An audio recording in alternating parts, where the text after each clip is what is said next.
Good evening. We begin tonight with breaking news from the Middle East. Israeli forces carried out airstrikes Tuesday targeting senior Hamas leaders in Doha, Qatar's capital. This marks the first such attack by Israel on Qatar, which has been a key mediator in ceasefire talks between Israel and Hamas. The unprecedented strike has sent shockwaves through the region and drawn international condemnation. Tonight, we examine the casualties, the responses, and what this means for Middle East politics. Video journalists reported seeing plumes of smoke rising from behind low-rise buildings in Doha. The attack targeted residential buildings housing several members of the Hamas political bureau. Emergency services responded immediately to the targeted residential areas. Civilian areas were impacted as the strike targeted buildings in populated districts. International media coverage has been extensive, with news teams from around the world reporting from the scene. 6 people were killed in the attack, including 5 Hamas members and 1 Qatari security officer. Among the Hamas casualties were the son of chief negotiator Khalil al-Hayya and an aide to the leader. Qatar's Interior Ministry confirmed the death of Corporal Bader Saad Mohammed al-Humaidi al-Dosari, a member of the Internal Security Force. Hamas officials confirmed that no senior leaders were killed in the strike, but 5 Hamas members died. The IDF confirmed a precise strike targeting the senior leadership of the Hamas terrorist organization. Israeli officials stated these Hamas leaders are directly responsible for the brutal October 7th massacre.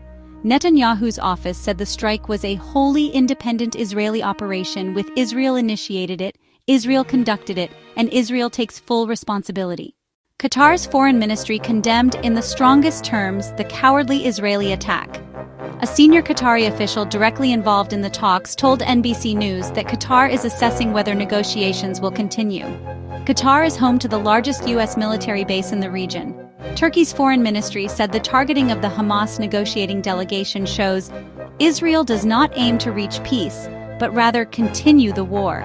Iran described it as a gross violation of all international rules and regulations. Arab states, including Saudi Arabia, UAE, Lebanon, and Jordan, also condemned the attack. The strike has created ripple effects across Middle East politics, potentially derailing peace negotiations. The White House expressed disapproval, with President Trump stating on Truth Social that unilaterally bombing inside Qatar, a sovereign nation and close ally of the United States, does not advance Israel or America's goals. The statement reflects growing U.S. concern over the escalation. UN Secretary General Antonio Guterres condemned Israel's flagrant violation of Qatari sovereignty. Guterres called it a violation of Qatar's sovereignty and territorial integrity. France, Spain, the UK, and other European countries also condemned the attack. The international community has largely united in condemning the unprecedented strike. Israeli hostage families expressed deep concern following the attack. The Hostages and Missing Families Forum stated, "A grave fear now hangs over the price that the hostages may pay." The attack targeted the Hamas negotiating team as they were meeting to consider the latest U.S. ceasefire proposal. The strike targeted Hamas chief negotiator Khalil al-Hayya, who had met with Qatar's prime minister on Monday. The unprecedented Israeli airstrike in Qatar represents a significant escalation that could reshape Middle East diplomacy. The potential consequences include derailed peace negotiations, strained U.S.-Israel relations, and increased regional tensions. With international condemnation mounting and ceasefire talks in jeopardy, the path forward remains uncertain. We will continue monitoring this developing story and its implications for regional stability.